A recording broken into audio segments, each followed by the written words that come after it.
परम करुणा में आचार्य चरणों का आश्रय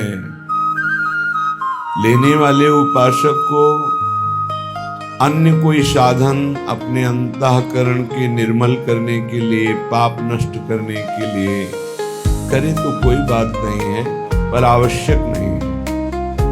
आवश्यक है आचार्य शरणागति, आचार्य प्रदत्त उपासना में चित्त जोड़ना। वैसे उपासना भी की जाती है शरणागति की पुष्टता के लिए। शरणागति परिपक्व तो सब कुछ हो गया।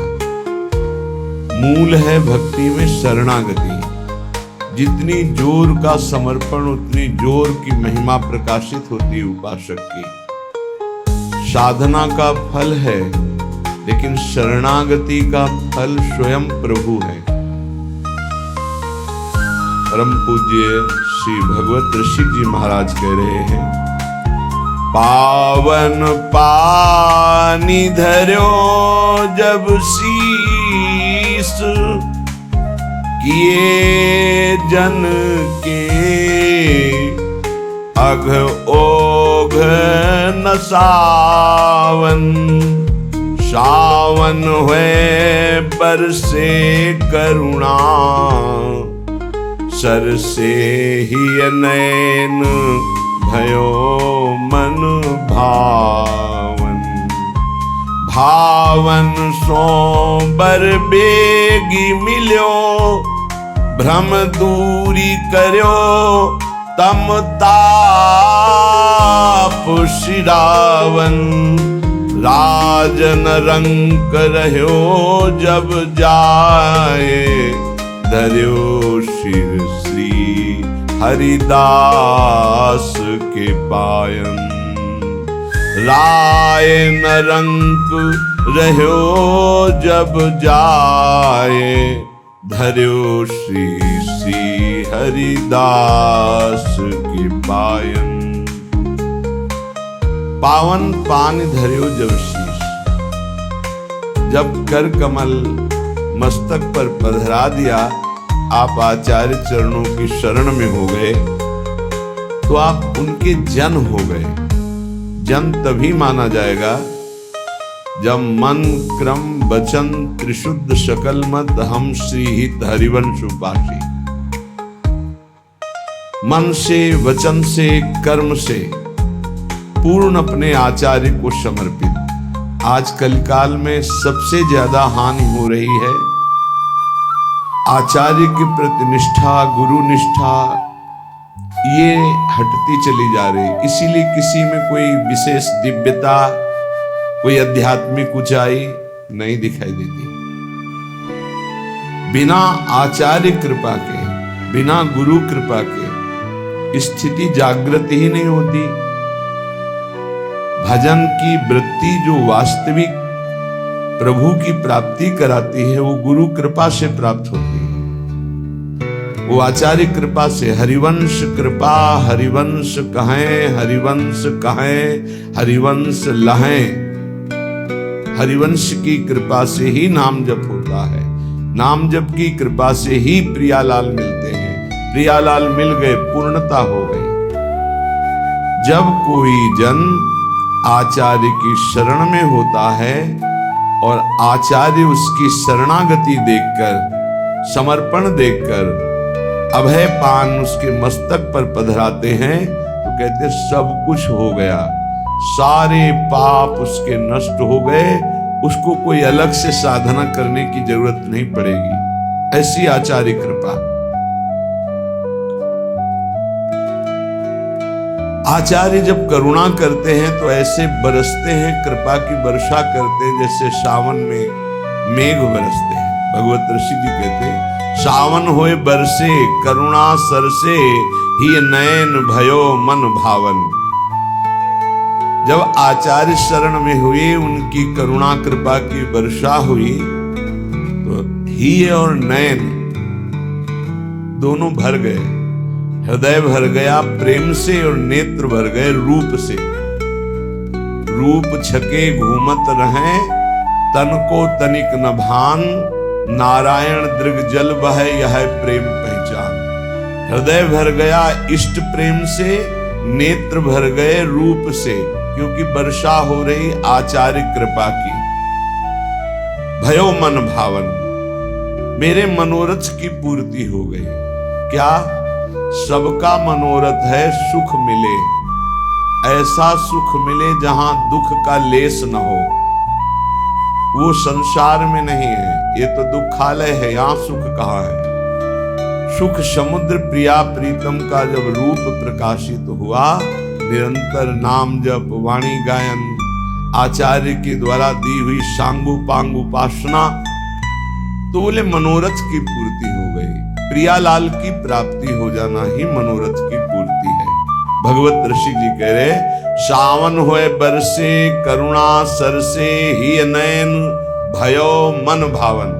हृदय प्रेम से भर गया, नेत्र रूप से भर गए, मेरे सारे मनोरथ पूर्ण हो गए आचार्य कृपा से। भावन सोबर बेग मिल्यो, भ्रम दूर करो तम ताप सिरावन। सब प्रकार के, तम माने अज्ञान अंधकार, जितने भी ताप हैं, कामाग्नि, क्रोधाग्नि, लोभाग्नि, सब ताप दुख देते हैं। जब प्रेम हृदय में प्रकाशित हुआ तो अज्ञान नष्ट हो गया। कोई ये न समझे कि भक्त को ज्ञान नहीं होता।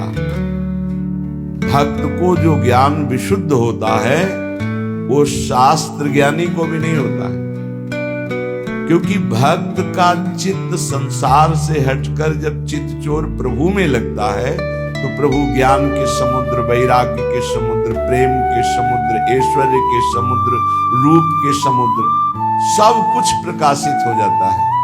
देखो महाभागवत, हनुमान जी ज्ञानी नाम अग्रगण्यम, विश्वामित्र जी महामुनि ज्ञानी, गरुण महाज्ञानी गुण राशि, ये सब महान भक्त हैं। भक्त को विशुद्ध ज्ञान प्राप्त हो जाता है। तो तम माने अज्ञान, अज्ञान का आचार्य कृपा से नाश हो जाता है। दैहिक दैविक भौतिक ताप, काम क्रोधादि दोषों का ताप, ये सब मुक्त हो जाता है। समस्त भ्रमों को दूर करके प्रेम में उन्मत्तता प्रदान करने वाले, महल की टहल प्रदान करने वाले श्री ललितावतार श्री स्वामी जी महाराज, ये जो सहचर्या बड़ी सामर्थ्यशाली है। जो इनके चरणों में प्रणाम करता है, जो इनके चरणों में शरणागति स्वीकार करता है, तो उसकी ये दैन्यता दूर हो जाती है कि मेरे अंदर अमुक कमी है, ये दूर हो जाती है। कोई कमी नहीं रहती, पूर्णता। जैसे सखियों में पूर्णता होती है, ऐसे आचार्य उसे पूर्ण बना देते हैं। रसमय हरिवंश परम परमाक्षर श्री हरिवंश कृपा सदनम, कृपा के सदन, रस के समुद्र, उसे रस में डुबो देते हैं। इसलिए बड़े भाग्यशाली हैं जो आचार्य शरणागत हैं। श्रीपाद प्रबोधानंद जी महाराज कह रहे हैं, राधा कृष्णा वनधिक समौ रूप लावण्य लीला, वैदग्ध्याद्य निर्वधि मिथोर्वद्य गाढ़ानुरागौ, सांद्रानंदाम्बुधि रसचमत्कार धारां वहन्तौ, वृंदारण्ये परिचर मुदा नित्य सत्ता प्रकाशौ। अनधिक सम, कोई किसी से कम नहीं है। लाल मरकत मन छबीलो तुम जो कंचन गात, बनी श्रीहित हरिवंश जोरी उभय गुण गण मात।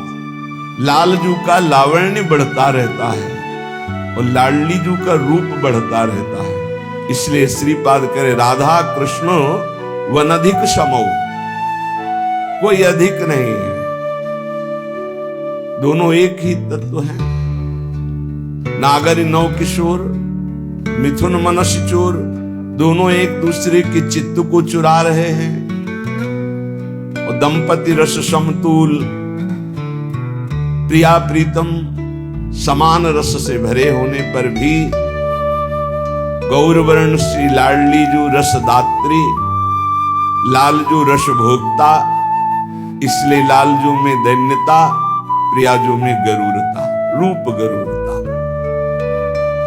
रूप लावण्य लीला वैदग्धि जहां निरंतर अनुराग बढ़ाता रहता है। ये वृंदावन धाम बहुत जल्दी लाभ प्रदान करता है, प्रेम रूपी लाभ। बस यहां रहने से रह जाए। सबसे बड़ी बात है, कितना भी कष्ट मिले किसी वैष्णव की निंदा न करे, कोई वैष्णव अपराध न बन जाए, बस धाम सब मंगल कर देगा। ये लाखों बार बात कही गई, पर भगवान की ऐसी प्रबल माया है कि और अपराध बने न बने, वैष्णव अपराध जरूर बन जाता है। क्योंकि जब तक देहाभिमान है तो वैष्णव अपराध बन जाएगा, जब तक ममता है तब तक वैष्णव अपराध बन जाएगा। ये अहम, ये ममत्व जब श्री जी के चरणों में समर्पित हो जाता है, फिर अपराध की गुंजाइश नहीं रहती। इसलिए कहा कि वृंदावन वास करने वाला यदि अभिमान छोड़ करके वास करे तो बहुत जल्दी वृंदावन के रहस्य को जान ले। वृंदावन यह विधि बसय तज के सब अभिमान, तृणते नीचो आपको जाने सोई जान। नहीं तो कहीं न कहीं दोष वर्णन हो ही जाता है, और जहां दोष वर्णन हुआ तहां माया का पर्दा लग गया। जो उपासना में सुख मिल रहा था, भजन में रुचि बढ़ रही थी, जो एक भगवत प्राप्ति का उत्साह जगा था, वो सब नष्ट हो जाता है। इसलिए महाप्रेम वर्धन प्रिया प्रीतम में करने की सामर्थ्य रखने वाला वृंदावन अपने लोगों के हृदय में प्रेम प्रकाशित कर दे, कौन से आश्चर्य की बात है। जो युगल सरकार की आनंद पूर्वक सेवा करते हैं और दैन्य भाव से रहते हैं, तो बहुत जल्दी प्रेम प्रकाशित हो जाता है हृदय में। पर अनन्य भाव धाम के प्रति जिनका आ गया, सर्वस्व भाव धाम के प्रति आ गया, सर्वस्व वृंदावन, प्राण वृंदावन, ये हम बड़ी जल्दी भगवत प्राप्ति देख रहे हैं। पूरा जीवन संसार में रहे, कृपा हुई, वृंदावन धाम आ गए, 4 दिन 10 दिन में शरीर छूटा और भगवत प्राप्त हो गए। कैसा आश्चर्य में लाभ। फिर आप वृंदावन का नाम रट रहे हैं, आश्रय लिए हैं, वास स्वीकार किए हैं, या वृंदावन की आश्रित होकर दूर से प्रिया प्रीतम की आराधना कर रहे हैं, आपको भगवत प्राप्ति नहीं होगी। हम तो देख रहे हैं ऐसे कि जो जीवन में भजन नहीं किए, जिसे भजन कहते हैं, और उनकी पता नहीं करुणा निधान स्वामी जी की कैसी कृपा हुई, आए और चटपट श्री जी के पास चले गए। अहेतु की कृपा, अहेतु की कृपा। श्रीपाद कह रहे हैं, बहुत ऊंची निष्ठा की बात, कि हरि चरण प्रेमानंद कदम्बम विडंबयति। अब मेरे लिए विडंबना है हरि चरणारविंद का प्रेमानंद, हरि चरणारविंद का प्रेमानंद मेरे लिए विडंबना है। तुम्हारे लिए क्या है? राधा पदरस वन्यम, श्री राधा पदरस से अभिषिक्त होने के कारण मेरा मन अब हरि चरण प्रेम की तरफ भी नहीं जाता। ये बहुत बड़ी बात है। हित सजनी जी भी यही कह रहे हैं कि हरिजू ने देखा कि मेरी प्रियाजू की ये बहुत सेवा करती है, प्रिया सुख प्रदान करने वाली ये सहचरी है, आज मैं इसे निहाल कर देता हूं। और हरि अपना श्रृंगार रस की वर्षा कर देते हैं, जो गोपीजनों द्वारा याचना की जाती है। वो सहचरी को अयाचित ढंग से, उस समय सहचरी की स्थिति क्या होती है श्री स्वामिनी जी के चरण तलवे के सुख में ही निमग्न रहती है। हरिजू के द्वारा दिए हुए श्रृंगार रस में किंचन मात्र नहीं। तवैव श्री राधे पदरस विलासे मम मना। मेरा मन है प्रियाजू आपके चरण विन्यास में, आपकी चरण सेवा सुख में ही, इनके नाना प्रकार के श्रृंगार रस में भी मेरा मन। बहुत उच्च कोटि की ये प्रेम धारा प्रकाशित होती है वृंदावन में प्रिया चरण अरविंद की, बहुत उच्च कोटि की। यदि हरि चरण प्रेमानंद कदम्बम विडंबयति, मेरे हृदय में हरि चरणारविंद का प्रेम आनंद अब विडंबना मात्र है। क्यों? बोले राधा पदरस वन्यम वृंदारण्यम तदान्य वार्ता का। अब तो मुझे राधा चरणारविंद के प्रेम रस का स्वाद मिल गया। जिस प्रेम रस स्वाद के लिए स्वयं लालजू उन चरणों को मस्तक पर लगाते हैं, हृदय से लगाते हैं, नेत्रों में लगाते हैं। चापत चरण मोहन लाल, कबों कर गही नैन लावत, कबों छुआवत भाल। ये वृंदावन धाम है। यहाँ वैदिक सिद्धांतों को ज्ञाता पुराणों से के बड़े बड़े ब्रह्म ऋषि भी याचना करते हैं पर प्रवेश नहीं पाते, ऐसा ये रस है। हरि हरि धिगस्तु मामिहि यदति सुतुच्छेषु लोक धर्मेषु अस्वार्थे स्वति शक्तो विहन्मि वृंदावनेप्यहो वासम। हे हरि, हे हरि, मुझे धिक्कार हो यदि मैं वृंदावन का आश्रय और वास छोड़कर किसी और का आश्रय और वास स्वीकार करूं। ये बहुत परम लाभ की बात हमने देखा गुरु कृपा से। जो भगवत प्राप्ति जन्म जन्म मुनि यतन कराही, ऐसे चटपट वृंदावन दे देता है। ऐसे ही यहाँ खिलवाड़ है, घर घर भटकत मुक्ति बावरी कमले को बतलावे। विश्वास मान लीजिए, श्रीपाद कह रहे हे हरि, मुझे धिक्कार हो यदि मैं वृंदावन का आश्रय वास छोड़कर कहीं कुछ और स्वीकार करूं तो मुझे धिक्कार हो। क्यों? अपितुच्छ लोक रंजनम मां संजन मत्र विडभांडे प्रिय वृंदावन जीवन जनसंगम स्वार्थ भंजनम मुंच। ये जीवन रोज का रोज मृत्यु के गाल में जा रहा है। ये लोक लोकांतर का मनोरंजन प्रतिपल नष्ट हो रहा है। ये आपको अच्छा नहीं लगेगा, समझ में नहीं आएगा कि संसार कितना सुखद है। ये कह रहे हैं नष्ट हो रहा है। आपसे सच्ची कहते हैं, यदि सात्विक वृत्ति आ जाए अभी, सतोगुण जनित माया का ही सतोगुण है, तो आपको कुछ अच्छा नहीं लगेगा। हर वस्तु काटने को दौड़ेगी, किसी से बात करने का मन नहीं होगा, जीना मुश्किल हो जाता है। ऐसे आनंद की धारा प्रकाशित होती है। ये भजन है भजन। अभी रजोगुण छाया हुआ है, अभी शुद्ध सात्विक तो बात जाने तो सतोगुण ही नहीं पूरा स्थायी आया, नहीं कुछ अच्छा नहीं लगे, कुछ अच्छा नहीं लगता, कुछ नहीं। बस एक आह निकलती रहती है, एक भजन की ऐसी व्याकुलता बढ़ती है जो कहीं कुछ संतुष्टता नहीं, लोक लोकांतर में कहीं कुछ नहीं। नारायण स्वामी जी कह रहे, ब्रह्मादिक के भोग सब विष सम लागत है। लाखों बार याद हो गया होगा आपको, लेकिन क्या विष के समान लगता है मृत्यु लोक का सुख? वहां कह रहे ब्रह्मादिक के भोग सब विषम लागत दाही, नारायण ब्रजचंद की लगन लगी ही जाए। और यहाँ कह रहे हैं कि हरि चरणामृत का, जो हरि चरणों का प्रेमामृत है, वो भी हमारे लिए विडंबना है, क्योंकि हम राधा चरणारविंद की आसक्त चित्त वाले।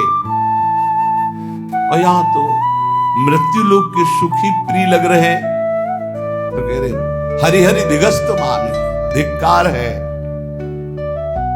मृत्यु प्रतिपल हमारे शरीर को खाती जा रही है, एक एक श्वास नष्ट होती जा रही है, एक एक मिनट शरीर नाश की तरफ जा रहा है। और मन लोक रंजन में लगा हुआ है।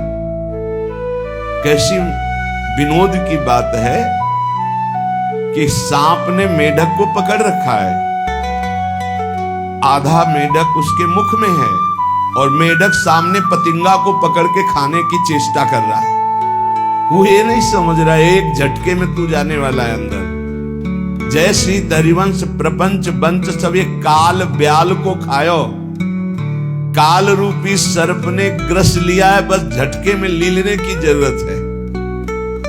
धिक्कार है यदि मानव देह प्राप्त करके भजन न करके भगवत प्राप्ति की चाह न प्रकट करके भोगों में समय नष्ट किया जा रहा है। लोक रंजन, लोक में मनोरंजन में हमारा समय नष्ट हो रहा है। बिल्कुल ठीक ऐसी दशा है जैसे प्रचेताओं से नारद जी उपदेश करते हैं, दक्ष के पुत्रों को उपदेश करके महाभागवत बन। ठीक हमारी दशा वही भोगों में रत है। हम ऐसे अंधकार में छिद्र की तरफ जा रहे हैं जहां से वापस लौटना ही नहीं होता। जब से सृष्टि हुई आज तक वापस नहीं लौटे, लौटना भी नहीं चाहते, इसी में मनोरंजन करना चाहते। झूठा खेल। इस ठगनी माया के मनोहर वाटिका में एक बार जो घूमने गया वापस लौट नहीं पाया, फंस गया। हरि गुरुदेव यही वापस कराएं तो वापस हो सके। जैसे नवीन नवीन घास अपनी हरिणियों के साथ हरिन खाते हुए मस्त हो रहा है और शिकारी बिल्कुल बाण संधान उसके ऊपर किए हुए, बस छूटने वाला ही बाण है। यही दशा हम सबकी है। पत्नी पुत्र परिवार भोगों में मगन हो रहे हैं और काल रूपी शिकारी केवल श्वासें गिन रहा है, पूरी होते ही नष्ट कर देगा। इस विष्ठा पात्र मां संजन मत्र विडभांडे, इस विष्ठा पात्र शरीर को मैं मानकर अपने परम स्वार्थ का नाश कर रहा है। इसलिए समस्त संगों का त्याग करके असंग होकर निरंतर भगवदाकार चिंतन करो, भगवत वृत्ति धारण करो। मान लो श्रीपाद कह रहे यदि इस जन्म में ऐसा नहीं किया तो बहुत पछताना पड़ेगा। बस दिन जा रहे हैं, दिन जा रहे हैं। रोज 2-4 बार दिन में ऐसी तैयारी होती है, जाना है श्री जी के पास जाना है। हमें प्रतिपल ऐसी तैयारी में रहना है जैसे किसी को विदेश जाना है, अभी मकान भी बेच देते हैं, खेती भी बेच देते हैं, अब तो यार रहना नहीं, जाना है। ऐसे ही अभी क्या समर्पण में कमी रह गई, कुछ अपना तो नहीं रह गया है, कहीं किसी का कर्जा तो नहीं है, कुछ देना तो नहीं है, कुछ लेना तो नहीं है, बिल्कुल फाइन, रोज का रोज बराबर, पता नहीं कब चलना हो। इसलिए बिल्कुल तैयारी रखो, ना किसी से द्वेष, ना किसी से राग। इसी जन्म में ऐसी स्थिति बना ले, ना कोई अपना ना कोई पराया, निरंतर भजन, जीवन मुक्त है। श्रीपाद कह रहे हैं अब मैं अपना जीवन व्यर्थ करने वाला नहीं, इस विष्ठा पात्र शरीर को मैं मानने वाला नहीं। यही परम उपदेश मां ने अपने पुत्र को दिया था। कोई बिरला ही मां होती जो ऐसा उपदेश देती है। जब बालक हुआ मदालशा जी के और वो थोड़ा विवेक, छोटी सी बात में जैसे रो देना, तो कहा क्यों रोता है रे? शुद्धो सिरे तात नतेस्ति नामो, बहुत सुंदर है। कृतम हि ते कल्पनया धुनैव पंचात्मकं देहमिदं न तेस्ति नैवाश्रुतं रोदसी कस्य हेतो। बेटा धन्य है ऐसी मां जो अपने बेटे को ऐसा उपदेश करे, नहीं तो कितने ऐसे नौजवान भाई जो सत्संग सुनकर उत्साह में भरकर विषयों का त्याग करके घर गृहस्थी में ही रहकर भजन करना चाहते, पूरा परिवार उनका विरोध करने लगा। कैसा परिवार है? नरकगामी बनाने के लिए उत्साहित हो और अपने बेटे को परम पद में, सबसे ऊंचे पद में बैठने के लिए जब वो तैयारी कर रहा है तो तुम उसे गिरा रहे हो। तुम माँ हो, पिता हो, सुहृद हो या दुश्मन हो। जाके प्रिय न राम वैदेही, तजिए ताहि कोटि बैरी सम यद्यप परम स्नेही। कोई भी हो, भगवत मार्ग मत छोड़ना, बड़े भाग्य से प्राप्त होता है। ये सब माया के पार्षद हैं जो मना करते हैं कि भजन न करो, पाठ न करो, सेवा न करो। देखो, असत क्रियाओं को मना नहीं करते, गंदी क्रियाओं को मना नहीं करते, भगवत क्रियाओं को मना करते। और धन्य है माता मदाल शाह, जिन्होंने कहा क्यों रोता है, तू शुद्धोस रे तात नतेस्ति नाम। बेटा, तू शुद्ध आत्मा है, तेरा यह कोई नाम नहीं है, शरीर का नाम है। तू कल्पित नाम से युक्त पुकारा जा रहा है, तेरा नाम नहीं है, तेरा यह शरीर नहीं है। इस शरीर पंचभूतों का ढांचा है, तू शरीर नहीं है। ना ये तेरा है ना तू इसका है। बेटा, किस लिए रो रहा है? शुद्धोस रे तात नेतेस्ते लाभ, तेरा नाम नहीं है। कृतम ही ते कल्पना युधा नहीं, ये कल्पना है, कल्पना तूने कामनाएं की, उसी की वजह से तू शरीर में फंस गया। तू शरीर नहीं है, पक्की बात। कल एक नवयुवक भाई कह रहे थे कि हमें बड़ा संशय है, आप प्रमाणित कीजिए विज्ञान और अध्यात्म को एक कर। आज हम आधुनिक पढ़ाई पढ़ने वाले लोग हैं, हम कोई श्रद्धा में नहीं फंसने वाले। प्रमाणित कीजिए आप कि आपका अध्यात्म सत्य है। कैसे प्रमाणित करें? विज्ञान केवल स्थूल को जानने वाला है, वो भी बहुत प्रवीण विज्ञान में जो है, केवल स्थूल जगत, इसके आगे नहीं। स्थूल जगत, स्थूल शरीर, सूक्ष्म में प्रवेश ही नहीं है। और अध्यात्म सूक्ष्म के आगे कारण से भी परे है। विज्ञान क्या जानेगा? क्या जानेगा? विज्ञान केवल स्थूल जगत, स्थूल ढांचा, इसी का केवल विज्ञान है और कोई विज्ञान नहीं। हमें बता दीजिएगा। स्थूल जगत, स्थूल ढांचा, इतना ही विज्ञान है। कोई यंत्र तैयार हुआ आज तक विश्व ब्रह्मांड में जो सूक्ष्म शरीर को दिखा सके, जो कारण शरीर का अनुभव करा सके? फिर आत्म तत्व तो ये बहुत ही स्थूल जगत। जैसे कहा जाता है चंद्र लोक गए, मिथ्या। एक सीमा, इसके बाद अंतरिक्ष है, इसके बाद स्वर्गलोक है। स्वर्गलोक में सबसे ऊंचाई पर चंद्रलोक है, जहां सूर्य से भी कई हजार योजन ऊपर, और सूर्य तक पहुंच जाए कोई तो राख के सिवा कुछ नहीं हो सकता। अब वहां कैसे जाना कि चंद्रलोक है? वहां कोई मिला था क्या कि मैं चंद्रलोकवासी हूं? एक सीमा है जहां तक पहुंचा जा सकता है यंत्रों के द्वारा। फिर सिद्धावस्था के द्वारा गति होती, यंत्रों की गति नहीं होती, पांच भौतिक शरीरधारी की गति नहीं हो सकती। वहां सिद्धावस्था, सूक्ष्म शरीर, देव शरीर से प्रवेश होता है। एक सीमा है, जिस सीमा में जाके आप बोल सकते हो चंद्रलोक, बोल सकते हो, कुछ भी बोल सकते हो, वो आपकी कल्पना है। आकाश के ऊपर जो स्वर्ग, महालोक, जनलोक, तपलोक, सत्यलोक, इन लोकों में सिद्धावस्था को प्राप्त महापुरुष पहुंचते हैं। स्थूल, जितना स्थूल, स्थूल यंत्र से स्थूल तक की, जहां स्थूल की सीमा समाप्त, वहां सिद्धावस्था में प्राप्त सूक्ष्म देहधारी महापुरुष जा सकते हैं। स्थूल शरीरधारी आज भी त्रिशंकु लटके हुए हैं बीच में। विज्ञान, जितने अस्त्र का निर्माण हो रहा है वो हमारे शास्त्रों में लिखे हुए हैं। कोई भी क्रिया जिसे ऑपरेशन कहा जाता है, वो शल्य क्रिया शास्त्रों में लिखी हुई है। शल्य क्रिया। क्या बिजली आज बनी है क्या? ये विद्युत प्रवाह तो कब से चला आ रहा है। जहां आपस में जल का घर्षण होता तो आकाश से बिजली नहीं गिरती क्या? तो विज्ञान बनाता कहां से है? हमारे शास्त्रों से ही तो। लेकिन स्थूल मात्र को, सूक्ष्म को नहीं, ना बना पाया है ना बना पाएगा। अरे बोले विज्ञान ने हवाई जहाज बना दिए, तो पेट्रोल वाले बनाए ना, डीजल पेट्रोल, ये पढ़ते होंगे ना।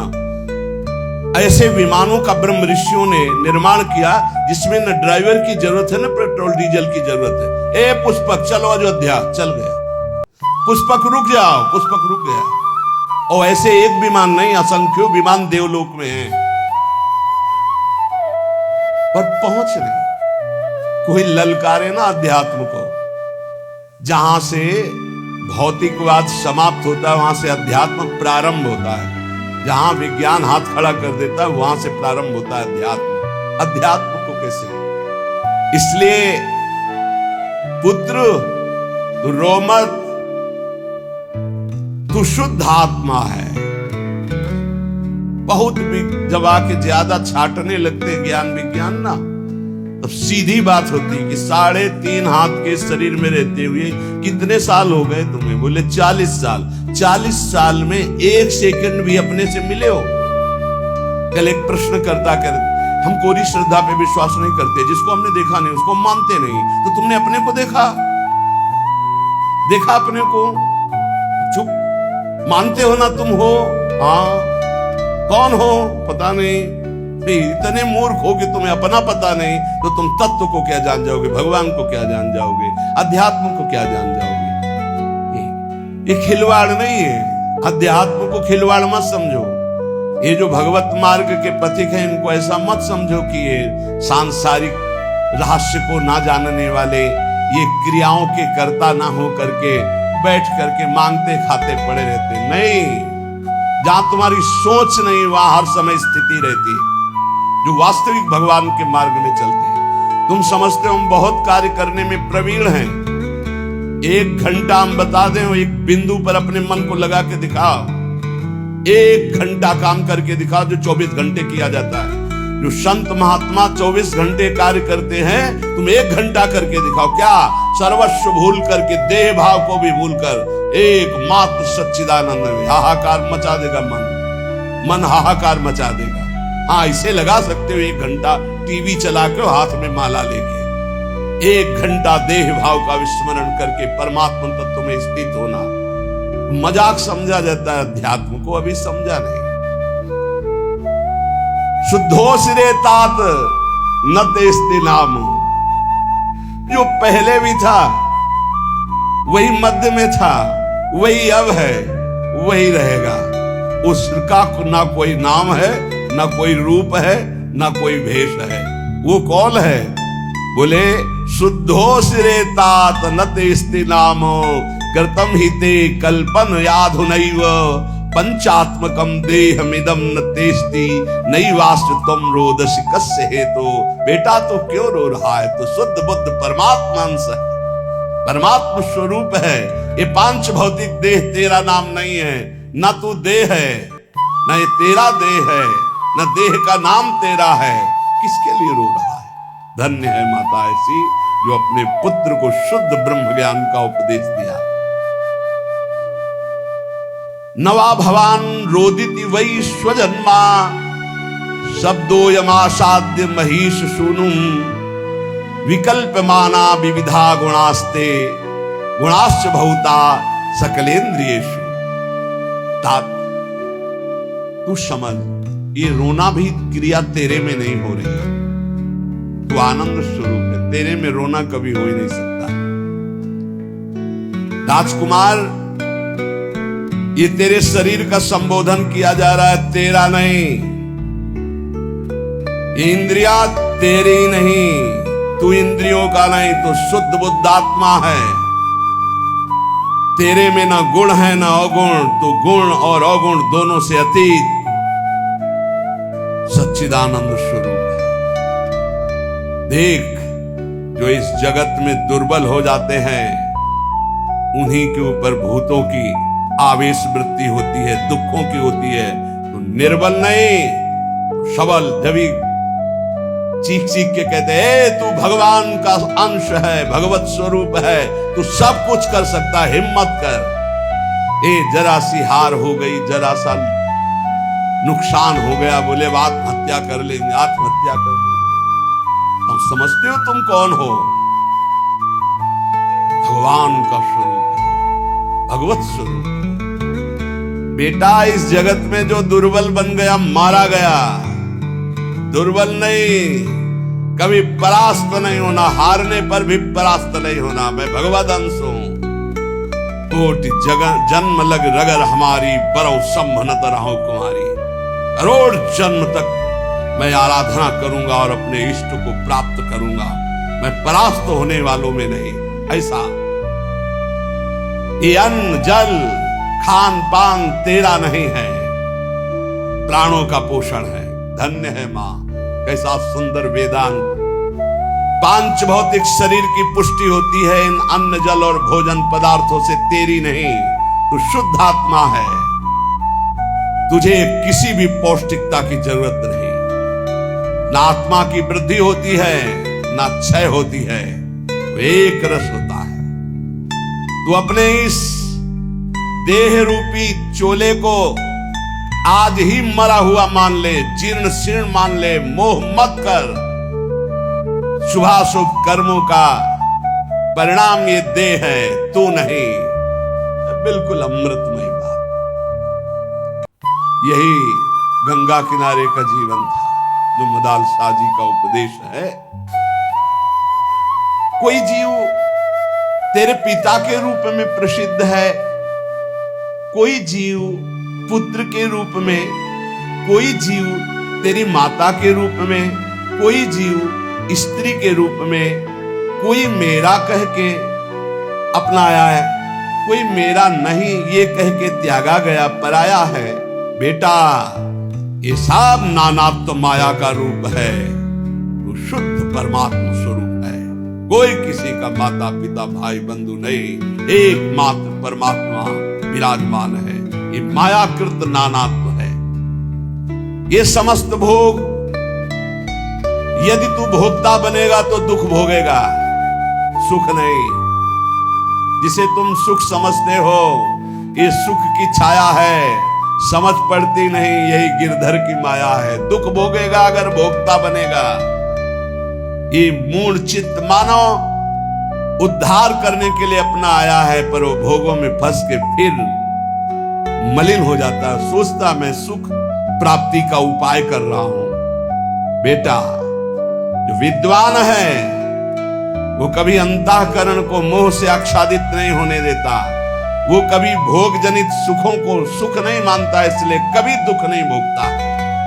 बेटा कभी दुख में नहीं भोगना, तुझे महासुख में निमग्न होना है। बेटा इस मार्ग में चलने पर काम वेदना पीड़ित करती है। किसी का मुस्कुराना, किसी का रूप प्रदर्शन करना, ये हड्डी और मांस और चमड़े के लेप का प्रदर्शन है। मां बोल रही है मदाल शाह, किसी का मुस्कुराना, किसी का हाव भाव प्रकट करना, बेटा ये हड्डी के ऊपर लगे हुए मांस और चमड़े की चमक का प्रदर्शन है। तुम जिसे कहते हो बहुत सुंदर है, बहुत बढ़िया नेत्र है, बहुत सुंदर कपोल है, ये मायाकृत रचना है, कुछ नहीं है। मांस का लोथड़ा है, अंग प्रत्यंग ऊपर चमड़ी का लेप है क्या? नरक तुल्य शरीर, नरक तुल्य शरीर, बहुत सुंदर। बेटा तुमने ध्यान दिया, राज परिवार में जन्मे हो, जब सवारी पर चलते हो तो सवारी और होती, तुम और होते हो। ऐसे ही बेटा ये शरीर तुम्हारी सवारी है, ये शरीर और है, तुम और हो। सवारी में बैठा हुआ जैसे ये नहीं मान लेता कि मैं सवारी हूं, ऐसे बेटा इस शरीर में रहते हुए तो कभी मत मान कि मैं शरीर हूं। ये देह दृष्टिगोचर होता है, जो दृष्टिगोचर हो रहा है ये मायाकृत है। इसलिए मूर्खता का त्याग कर। धन्योस्रे, धन्य है तू, मेरा पुत्र बना है। ब्रह्मबोध संपन्न ये माता है। हर पुत्र को भगवत प्राप्त महात्मा। जब आखिरी पुत्र को राजा ने कहा कि मुझे दे दो, मेरा भी अधिकार है, जैसे माता का अधिकार उसे, तब उससे कहा, बेटा मैं तुम्हें परम हित की बात बता रही हूं। प्रतिदिन बिना ब्रह्म ऋषियों को भोजन कराए भोजन मत पाना। ये उनके लिए उपदेश है जो गृहस्थ धर्म में, इनको तो सबको बैरागी बनाकर ब्रह्मबोध प्राप्त करा दिया। मां ही परम गुरु हुई। बड़ी महिमा है इस मदालसा माता की। धन्य है कोई ऐसी माता होती होंगी जो अपने पुत्र को भगवत प्राप्ति का, कि अब बेटा तुझे किसी और मां की गर्भ में नहीं जाना पड़ेगा। मैं प्रण करती हूं, अपने पति से कहा था मदालसा जी ने, अगर मेरे गर्भ में जो भी जीव आएंगे तो उनको ब्रह्म बोध करा के ही छोड़ूंगी, दोबारा किसी मां के गर्भ में जाए ऐसा नहीं होने दूंगी। जब आखिरी पुत्र को रोक लिया तब उन्होंने कहा, बेटा बिना ब्रह्म ऋषियों को भोजन कराए भोजन मत करना। बंधु बांधवों की इच्छाओं को पूर्ण करने की में तत्पर रहना। किसी की जैसे पदार्थ हैं, वस्तुएं हैं, पहले अपने बड़े बुजुर्गों को, बालकों को, सबको देके फिर प्रयोग करें। अपने हृदय में सदैव सबकी भलाई का ध्यान रखना। गृहस्थ धर्म में रहते हुए ये बातें समझ लीजिए। धन्य है वो जिनकी रसोई में कोई अतिथि रोज पाते रहते, संत महात्मा वैष्णव जन। इसीलिए ब्रजवासी जन धन्य है। 2500 संत जो है रोज माधुकरी मांगते इनके दरवाजे में। अब तो कलिकाल का समय आ गया तो गांव नगरों में अब वैसी लाभ वृत्ति नहीं रह गई, क्योंकि संत जन धाम और तीर्थों का आश्रय लेके भजन करने लगे। अब भ्रमण करें तो लोग कहते हैं बच्चा चोर है, मार डालते हैं, घेर लेते हैं, लाठियां चलाते हैं। कैसा प्रभाव कलयुग का है। अरे ऐसे घेर के सैकड़ों लोगों ने मिलकर के संतों को मारा कि पूछो मत, जैसे कोई जंगली जानवर आ गया। अरे भाई, यदि तुम्हें लगा कि ये चोर है या ये अमुक है तो तुम्हें बंदी बना लेना चाहिए, कमरे में बंद कर देते, दिन में आप जांच करते। तुम इतने लोग थे, ऐसे कैसे मार दे। तो आजकल भ्रमण का भी समय नहीं रह गया। नहीं तो पहले सब नगर गांवों को सौभाग्य मिलता था। दंडी सन्यासी वैष्णव जन जा जाकर के भिक्षान्न पाते, उनकी बुद्धि शुद्ध होती। अब वो भी नहीं, सौभाग्य गृहस्थों को रह गया। कहीं कहीं ऐसा सौभाग्य जो सदैव अपनी रसोई में बने हुए अन्न को गौग्रास निकालता है, पक्षियों के लिए निकालता है, अतिथि को भोजन कराता है, उसकी गृहस्थी पावन हो जाती है। गृहस्थ धर्म उसका पावन हो जाता है। अपने मन में सदैव श्री हरि के नाम का चिंतन करना, उनके ध्यान में रहना, काम क्रोधादि इच्छाओं शत्रुओं को गृहस्थी में रहते हुए जीत लेना, और माया का आवरण तुम्हें ढक न पाए इसलिए सावधान रहना। जो धन के लिए धर्म का आश्रय लेता है, धन के लिए धर्म का आश्रय लेता है, उसका धन उसके परिवार की उन्नति कराता है। जो धन अधर्म से कमाता है उसके परिवार का पतन हो जाता है, नाश हो जाता है। धन का प्रयोग सदैव दूसरों के सुख के लिए उतना पर्याप्त है जितना अन्न पेट में चला जाए, वस्त्र और बकाया परिवार की सेवा, राष्ट्र की सेवा, अन्य जनों को जिनको आवश्यक है उनकी सेवा। ये कमाने के लिए भेजे गए हो, ये ज्यादा जमा करने के चक्कर में मत पड़े, नहीं जमा ही रहेगा, वो जमा ही रहेगा, दूसरे ही उसका प्रयोग करेगा। आप तो ना सुकृत कर पाए, सद्व्यय कर पाए और ना उसका भोग कर पाए, व्यर्थ में आपका गया। गांव में तो कई ऐसे मकान खुदाई पर मिलते थे कि दीवार मोटी मोटी होती थी, उनमें कलसे में रुपए रखे मिलते थे। अब बोलो एक एक सिक्का जोड़कर मर गए, ना धर्म किया ना स्वयं भोग किया और जमा ऐसे पड़ा रहा। इसलिए बेटा धर्म का आश्रय लेकर धन कमाना और उस धन का सद्व्यय करना, सत्पुरुषों की सेवा में, सद व्यवहार में, कभी पराई निंदा मत करना। ये मदालसा माता है, कभी पराई निंदा मत करना। विपत्ति से विपत्ति आ जाए तो भी किसी की निंदा मत करना। अगर कोई विपत्ति में पड़ा हो तो दौड़ करके उसका सहयोग करना।